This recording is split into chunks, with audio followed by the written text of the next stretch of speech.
Hey everybody, it's the waitingfornextyear.com podcast. Our next guest is somebody that we've heard a lot from over the years, and now we've heard from his dog. We have a lot of new stuff to talk about. Ben Axelrod, how's it going? It's going good if I can get my girlfriend's dog under control. Sorry about that. Yeah, no problem at all. No problem at all. So since the last time we talked to you, you've got a new gig.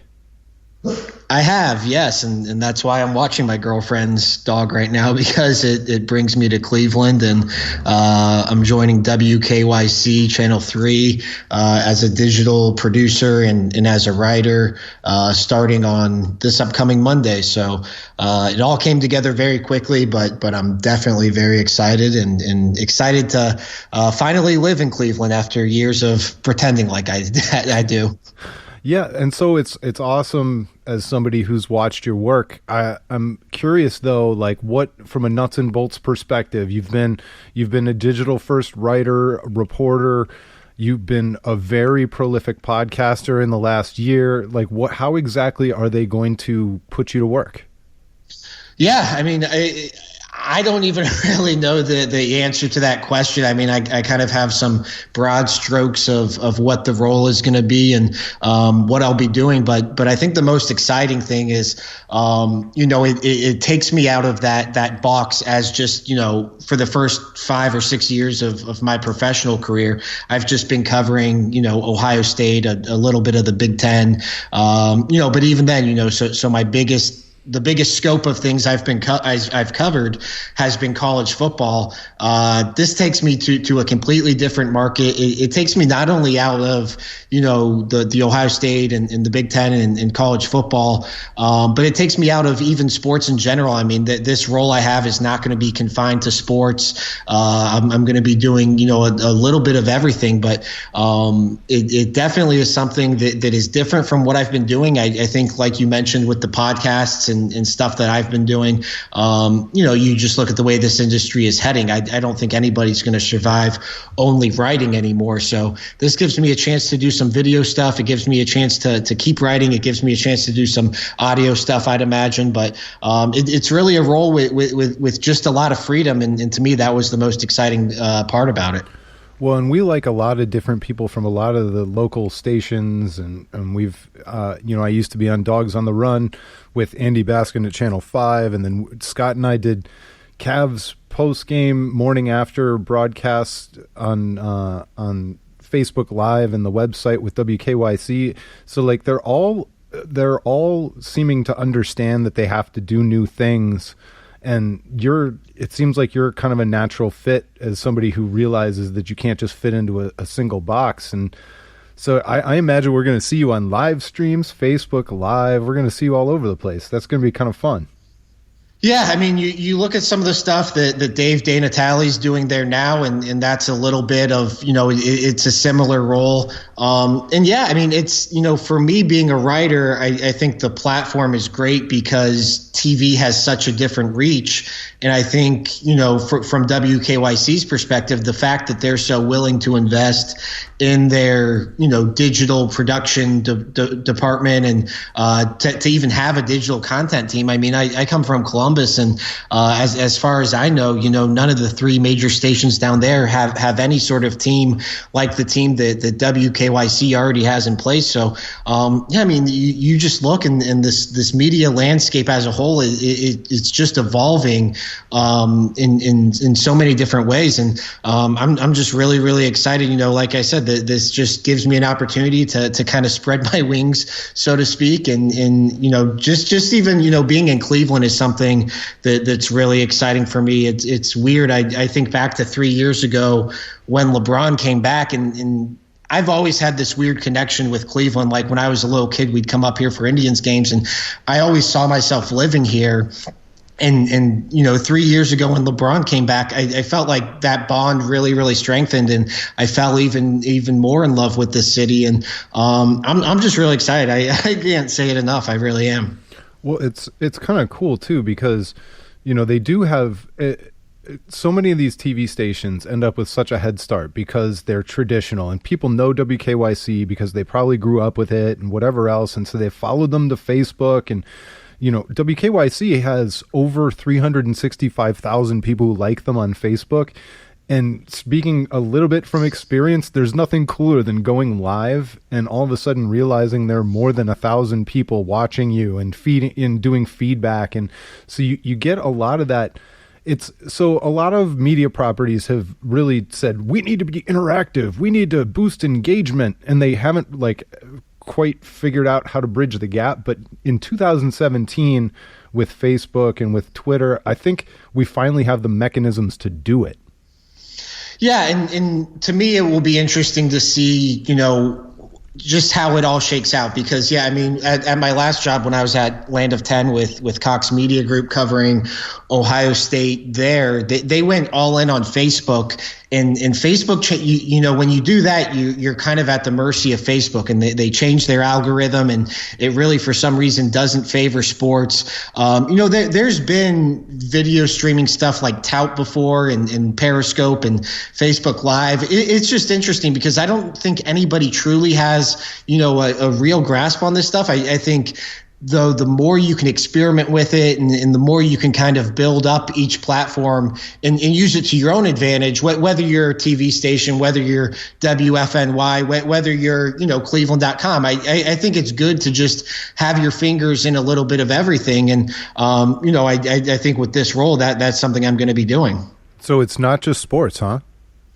It's not just sports, and that's, you know, that's a little bit scary, I guess, you know, because sports, even, you know, going from covering college sports to professional sports up here, there's a difference. I mean, I've been in pro locker rooms before, and they are so much different than college locker rooms, but there's always kind of the same protocol where you deal with, you know, the PR rep or the SID, and you know, all the questions are pretty much the same nowadays, and either it's a press conference or it's kind of a gangbang or a scrum.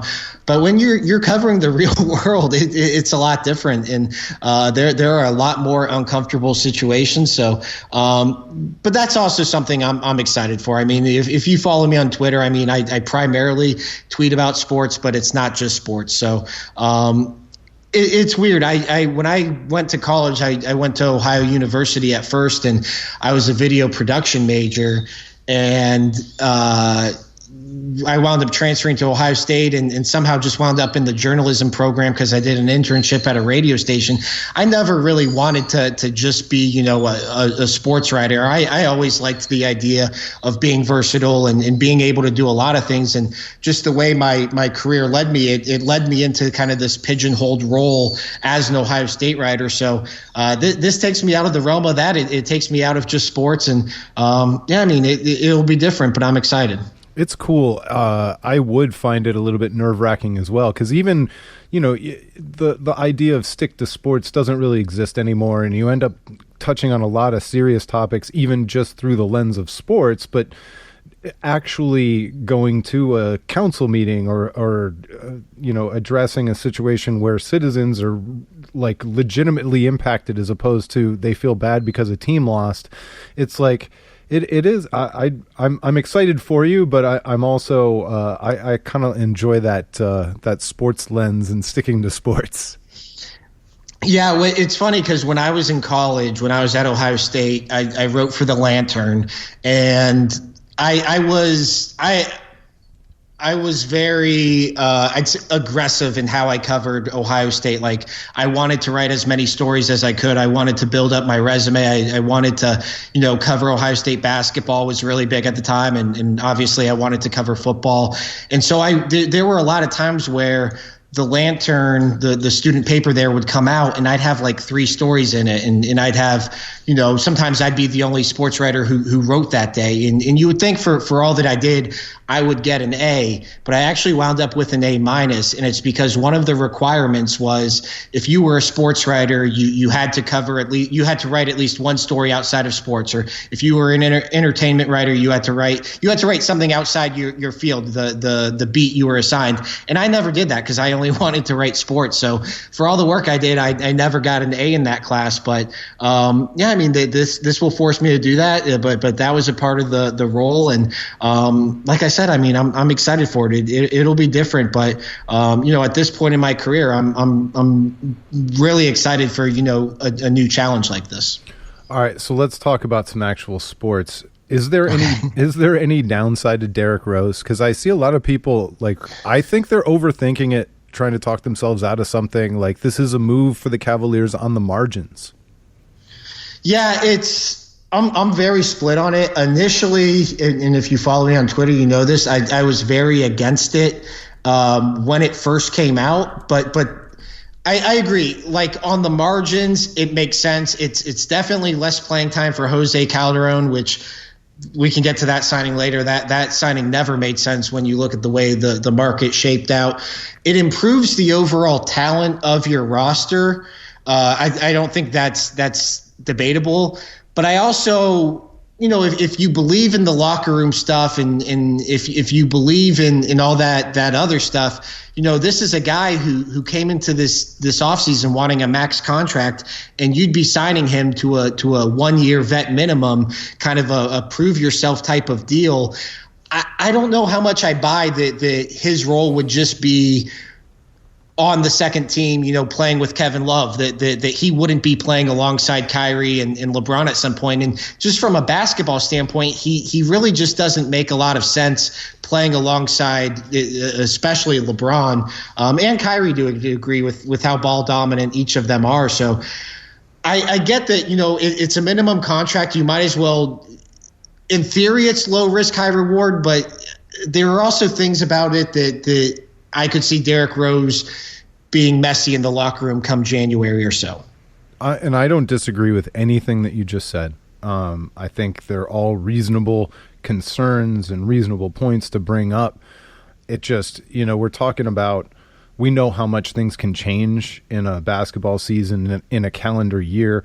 I mean, there was a time last year where we thought Mike Dunleavy was going to have important role with the Cavaliers. And so it's everything is so temporary. Who knows what this team will actually look like by the time the playoffs begin. Who would have thought that they were going to be the second seed to the Celtics this year?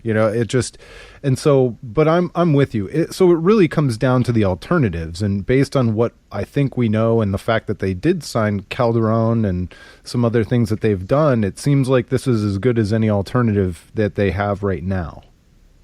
Yeah, and to add Derrick Rose and to add Jeff Green on minimum contracts, I mean, that in theory is an upgrade for your roster.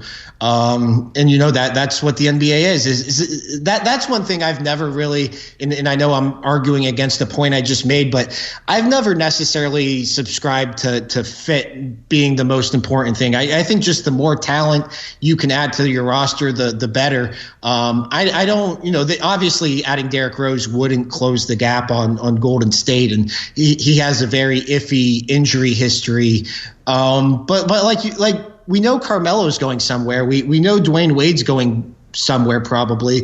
We know that probably one of those two guys is going to be on the Cavs by February. You're right. I mean, Derrick, this was still not going to be the complete roster for the Cavs. There still might be a trade out there for them. I was really against it yesterday. To me, it didn't even have so much to do with Derrick Rose as it did just this idea in this furthering idea that they just entered this offseason without any semblance of a plan. That's why, to me, it's just hard to give them the benefit of the doubt on what would seem like, maybe not from a contract standpoint, but at least from a name standpoint, this would be a pretty significant move.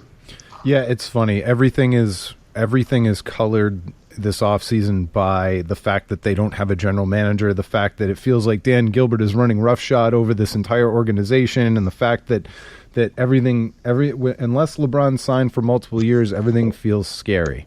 And it feels like a decade ago since he came back and stood up on that stage in Akron and said, "I'm not going anywhere." So that, just like always, that looms heavy over everything. Yeah, and it's been more than a month now since David Griffin left, and there's still, I guess at this point we just have to assume Koby Altman is the GM, but they haven't officially announced that. Like, they're still just. It's been a very bizarre offseason, and in theory, like the Jeff Green signing, I like the Jeff Green signing, and that's another guy on a minimum contract. You're basically upgrading from Derrick Williams to Jeff Green, who's a more experienced, more versatile player, a more reliable player, I'd say. Jose Calderon, that just the way the market shaped out, that still doesn't make sense, but you could understand why he would make sense on the Cavs roster when the MO has always been to surround LeBron with shooters. Derrick Rose, if it's him or Darren Williams, we saw Darren Williams in the finals last year. That seems like a reasonable gamble. They haven't made like any dumbfounding moves yet, but there's also just, if David Griffin was the one making these moves, I'd be more inclined to give them the benefit of the doubt. But you're right, just. It's been such a weird offseason from the Chauncey Billups thing to Griff leaving to everything with LeBron, who is very clearly flirting with the Los Angeles Lakers, or at the very least doesn't mind his name being out there in those rumors. It's just been a bizarre offseason, and that's why every move, even ones where it's just the Cavs basically filling out their roster with minimum contracts, which they'd have to do anyways, it's going to be under the magnifying glass. So what did you make of Kevin Durant? Obviously he took less money than the max so that they could re-sign their players, but then he took an additional $7 million, even less than that. Did you make anything of that? It felt kind of, and somebody accused me of being the Alex Jones of the NBA on YouTube when I posted my podcast about that, but it still kind of makes my antenna go up. As far how so? Well, because he could have taken, let's say, $60 million and still had them sign all those guys, and he gave them an additional $7 million discount, basically just like out of the kindness of his own heart, so that they could pay less in luxury tax. Yeah, it'll be interesting because.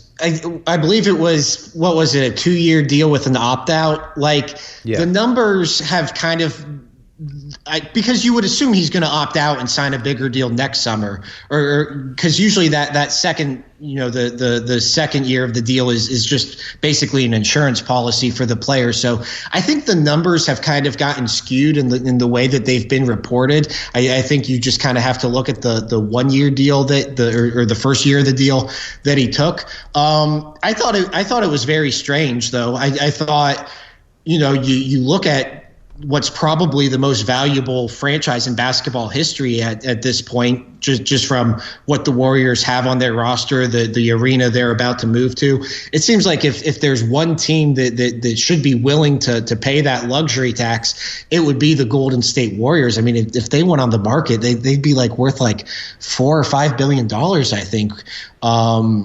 I don't know. It's weird. I don't know the full dynamics. Obviously, Steph Curry took the supermax, but it definitely seems strange to me that Durant wasn't really taking a pay cut for him or his teammates. He was taking it for his owners. And yeah, I guess if you want to say it could raise an antenna, it just, yeah, I thought it was strange. I really did. But Kevin Durant, he's had a fascinating last year. He's kind of become.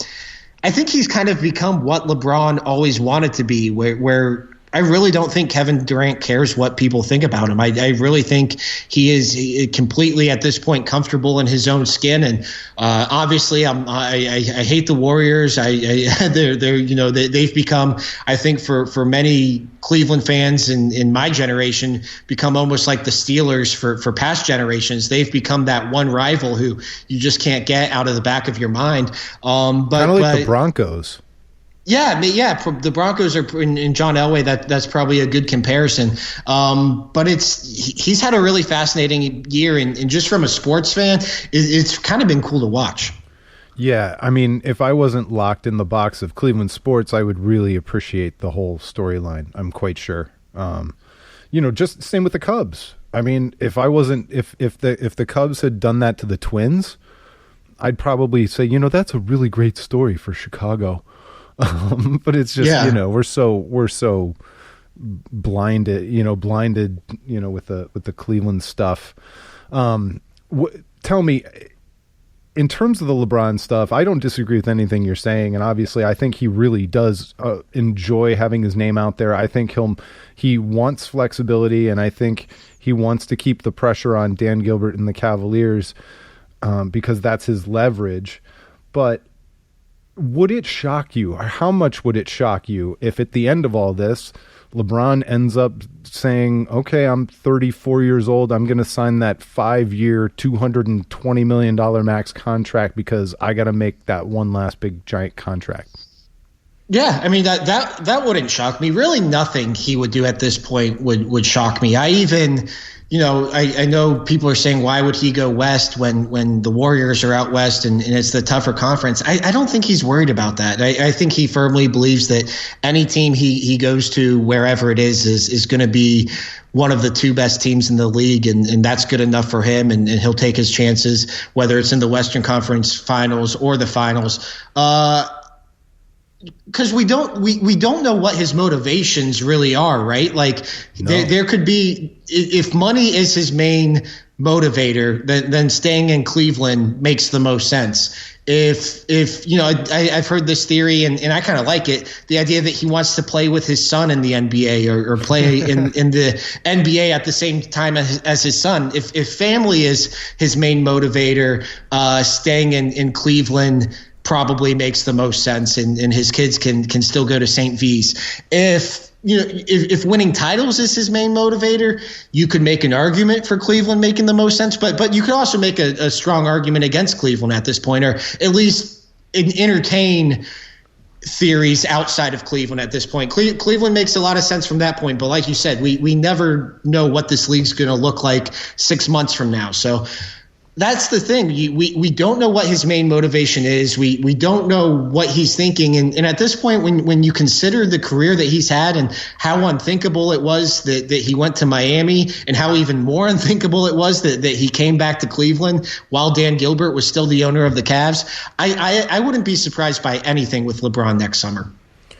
And it's refreshing to hear so many Cleveland people and Cleveland fans finally kind of come around on that, just because we've been through this, and there was a guarantee that when LeBron's initial contract was up with the Cavaliers, that he was definitely going to New York, because that's the media market. That he called that basketball mecca, and then he shocked the world by going to Miami in the end. And how many times does LeBron have to shock the world and prove that you cannot predict his motivations before we all just we can still speculate, but in the end, all just admit we have no idea? Yeah, I mean, literally the morning of that day when he announced that he was coming back to Cleveland, there was a report that he still wasn't over the letter and wasn't sure if he could play for Dan Gilbert. And here he is entering his fourth season on his third contract with the Cavs since then. I mean, I just don't know how anybody could watch his career, from the time he was a rookie. And for a lot of us, our time watching LeBron extends far beyond that, or before that. I don't know how anybody could say they know what he's doing. Every time I hear somebody, make the case for, it's a done deal, he's staying in Cleveland, it sounds like the same thing people were saying back in 2010. And you're right. I mean, the Lakers stuff now at this point is definitely, it's almost eclipsed the Knicks stuff from 2010. I mean, it sounds like anytime Bill Simmons runs a conspiracy theory that doesn't make sense, it sounds like just that. It sounds like a conspiracy theory. So I don't know what he's going to do. And another thing is maybe he does just want to play with his friends at some point. And maybe that puts Houston in the mix, or maybe that puts Miami back in the mix. I mean, you just never know what his motivations are, and I don't know how anybody could try to predict them either. Yeah. So are you going to have a chance to do some Brown stuff too? Or this is it reminds me very much, history repeating itself. I always think about the Browns because I'm kind of a Browns first guy. And somewhere along the line, probably 3 years ago, I stopped doing hey, maybe what if? Maybe this third round quarterback could become blah, blah, blah. I stopped doing all that stuff. But are you going to get a chance to cover the Browns and talk about the Browns some in your new gig? Yeah, I mean, I would imagine so. I mean, they're still the big story in town, right? I mean, I think that, yeah, I mean, I'm under the impression I'll be doing some Brown stuff. I'm not sure if I'm allowed in Berea or not with the tweets that I've fired off over the course of the last 5 years or so. But yeah, I mean, I'm under the impression I'll be doing Brown stuff, and I'm excited for that. But yeah, I mean, It is funny because I do think there are, I think we might have talked about this the last time I was on with you. There are a lot of signs or a lot of reasons for optimism, mostly stemming from that draft, which I think, rightfully so, a lot of fans are excited about. But man, they were 1-15 a year ago. I mean, I just don't know how much you could realistically expect them to improve when there's still not a solidified answer at quarterback right now. No, there isn't, and they're probably, there's still nothing but long shots on the roster. And I liked the Deshone Kizer draft pick. I think it's a very healthy bet, but it's still, what are the chances? Is it 30? Is it 32%? Is it less? That's what I really come down to. Yeah, and I think, I agree with you. I mean, we talk about value with Derrick Rose. I mean, to get a guy who, right before the start of the college football season was expected to be the number one overall pick or be in the conversation, at least as a top 10 pick, to get him in the second round, to me, the best part about that is you're not married to him. You don't, if he doesn't have a good year, it's not like Brandon Weeden or Johnny, I think Ken Carman always says it. The best thing those two guys did was flame out right away. And even then you had to keep them on the roster basically for 2 years. Deshone Kizer, I mean, you could keep him on the roster, but you're definitely not married to giving him any sort of opportunity. And if he does do well, then you have a great value pick. And our 25-year question has finally been answered. But yeah, I mean, what are the odds? I don't know. He seemed to be a guy who entered the draft process with a lot of questions and a lot of red flags that don't typically bode well for a quarterback making that transition. But what alternatives do they have? I mean, they have Brock Osweiler and they have Pro Football Focus's golden child, Cody Kessler, and that's it. Well, and at a certain point, I understand that a quarterback position is a long-term process, even when the Browns have tried to solve it in a short-term basis, whether that's been Jeff Garcia or Trent Dilfer or any number of guys they've brought in over the years, including Josh McCown, it's a long-term process, and you can't, because you have a problem doesn't mean that you can automatically solve it. But it's very much like the Indians starting pitching situation over the years, when back in the 90s we couldn't buy a starting pitcher and we couldn't be in the front runner position on the trades when Randy Johnson or Curt Schilling changed teams and things like that. But at a certain point, do you think the Browns have done enough when their quarterback room is Cody Kessler, Deshone Kizer, and Brock Osweiler?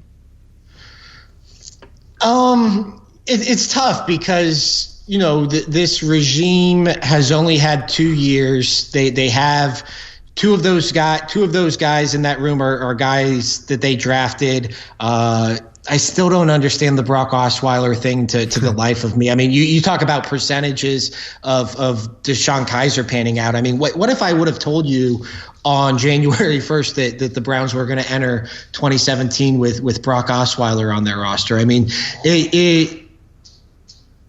I guess I don't know what they should have, other than draft Carson Wentz, which is obviously revisionist history. I guess I don't know what else they could have done within this 2 year time frame. Yeah.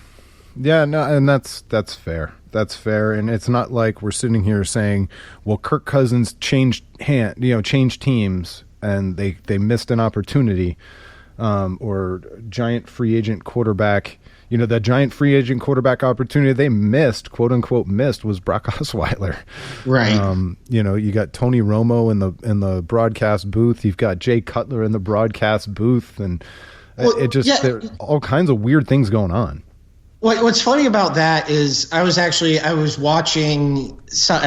been watching some countdown or some NFL countdown show yesterday, or it was on in the bar and just on in the background, but I was watching it and Aaron Rodgers was in there. They were going through that I don't know if you saw, ESPN did like it was like the top 10 quarterbacks of all time, but they interviewed like whatever. It was this countdown of the top 10 quarterbacks of all time. Right. I was watching Aaron Rodgers, and I was actually kind of thinking about LeBron when I was thinking about it, because I was just thinking about this idea that Aaron Rodgers is a Green Bay Packer, and we know he's a Green Bay Packer, and there's never any sort of looming free agency with him, and you just know that Aaron Rodgers is always going to be a Green Bay Packer for as long as he's relevant in the NFL. And the same with Ben Roethlisberger and Tom Brady and anybody who's a top quarterback. Top quarterbacks don't change teams. The only time it's ever happened that I can even remember was Peyton Manning, and that's because he was coming off an injury. And Joe Montana. Yeah, and that he was past his prime, and they had a young up-and-comer coming up. I mean, and that very rarely happens. In both cases, Peyton and Montana, yeah. Yeah, I mean, it takes that sort of circumstance where the team somehow winds up with a young up-and-comer, and even Aaron Rodgers supplanting Brett Favre. So I guess obviously there are exceptions, but it's not like Aaron Rodgers was out there and they could have signed Aaron Rodgers. You're right. I mean, even Kirk Cousins, we're talking about. We can't even agree if Kirk Cousins is good at this point. Obviously, he'd be better than what the Browns have, but we don't even know if Kirk Cousins is good. I mean, good quarterbacks, top quality quarterbacks don't change teams. And, that's why sooner or later the Browns are going to have to find this guy in the draft. And eventually you would think they're going to have to do it toward the top of the draft. No, you're 100% right. Drew Brees was not proven when he switched teams. Even Kirk Cousins, depending on who's making the argument, I think everybody would say he's somewhere in the top 20 quarterbacks in the NFL, but is he top 5 or is he top 12? I mean, everybody has an opinion on that. So I think you're right. It's just so hard to look at 20 years of history and not pile it all on top of the new guys. And that's why I ended up just kind of making myself take a step back, because I felt like I was repeating myself over and over again. Yeah, and that's, I mean, I think we're all guilty of that to a degree, is all these regimes sort of blend together, and obviously with both ownership groups, that there have been different issues at the very top of the food chain, and that doesn't change. But yeah, I mean, it's been 2 years with this regime, and I did the same thing you did. I did after the Johnny disaster.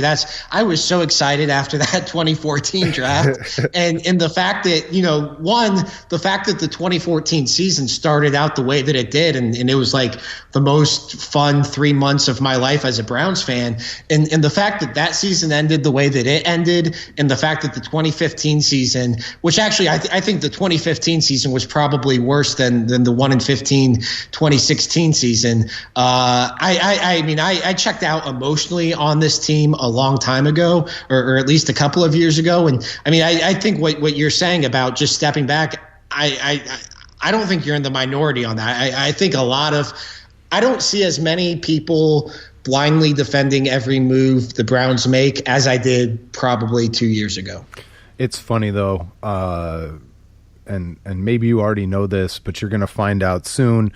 The Browns still drive traffic. They drive interest. I mean, we can write a roster move about a running back prospect that will do double the traffic of some interesting, well thought out Indians post.